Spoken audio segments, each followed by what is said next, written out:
இப்போ நம்ம எதை பற்றி பேச போகிறோம் அப்படின்னு பார்த்தீங்கன்னா, புதிய தலைமுறை சேனலில் ஒரு ப்ரோக்ராம் கண்டக்ட் பண்ணுறாங்க. அதில் நாம் தமிழர்கள் மட்டும் சில கருத்துக்கள் பேசுகிறாங்க. அவங்கள மட்டும் அந்த கண்டக்ட் நடக்குது. மக்களுக்கு என்ன தேவை, இந்த ஆட்சியில் நடந்த குறைகளையும், மக்கள் வரும் ஆட்சியில் மக்களுக்கு என்ன தேவை அப்படிங்கிறத பற்றி மட்டும் பேசுகிறாங்க. அதில் மற்ற 3 பேரும் மக்களுக்கு என்ன தேவை, என்ன கெடுதல் நடந்திருக்கு, நாளைக்கு என்ன நல்லது செய்யணும் அப்படிங்கிறத பற்றி பேசுகிறாங்க. ஆனால் திரு சாட்டை துரைமுருகன் அவர்கள் மட்டும் விஜயை தாக்கியும், விஜயோட அரசியலை தாக்கியும் அதை பற்றி மட்டும் பேசுகிறாரு. எதற்காக அதை பற்றி பேசணும்? மக்களுக்கு என்ன நல்லது தேவை அதை பற்றி தானே பேசணும். இந்த விவாதத்தில் சாட்டை துரைமுருகன் அவர்கள் பேசின டீட்டெயில்ஸ் தான் நம்ம பார்க்க போகிறோம்.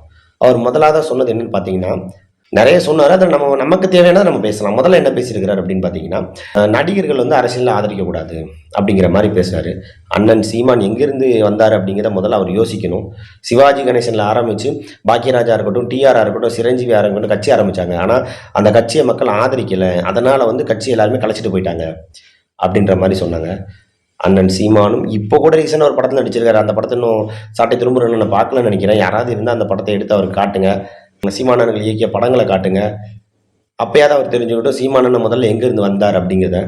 ரெண்டாவது சொல்ல வர விஷயம் என்னன்னு பார்த்தீங்கன்னா, அவர் வந்து அவர்கிட்ட இருக்கிற கூட்டம் லட்சிய கூட்டம், விஜய் அவர்கள் பின்னாடி போகிற கூட்டம் போகிறோம் தற்கொலை கூட்டம் அப்படிங்கிற மாதிரி சொன்னார். ஒரு சின்ன விஷயம்தான். நீங்கள் வந்து மக்களாக பாருங்க. உங்கள் பின்னாடி வந்தால் லட்சியவாதி, அவர் பின்னாடி வந்தால் தற்கொலை, இன்னொரு கட்சிக்காரங்க பின்னாடி போனால் அப்படின்னு சொல்லி ஒரு பேர் வைக்காதீங்க. ஏன்னா நாளைக்கு நீங்கள் சொல்கிற அந்த தற்குறியாக இருக்கட்டும், அணில் குஞ்சுகளாக இருக்கட்டும், அவங்க பின்னாடி இருக்கிற ஓட்டில் ஒரு ஓட்டு கூட இன்னைக்கு இல்லை, நீங்கள் அடுத்த தலைமுறை நோக்கி போனால் கூட உங்களுக்கு விழாது. உங்களால் மட்டுமே சீமான் அண்ணனுக்கு விழக்கூடிய ஓட்டுகளுக்கும் பாதிப்பு வரும். கொஞ்சம் யோசிச்சு பேசுங்க. உங்கள் பின்னாடி வந்தால் லட்சியவாதிகள், விஜய் அவர்கள் பின்னாடி போனால் தற்கொலைகள்.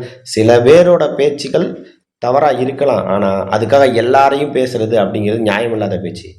விஜயோட பர்சனல் பற்றி பேசுனீங்க அப்படின்னா சீமான் அண்ணனுக்கும் தனிப்பட்ட பர்சனல் இருக்குல்ல, அப்போ நீங்கள் அதை பற்றியும் பேசியிருக்கணும்ல.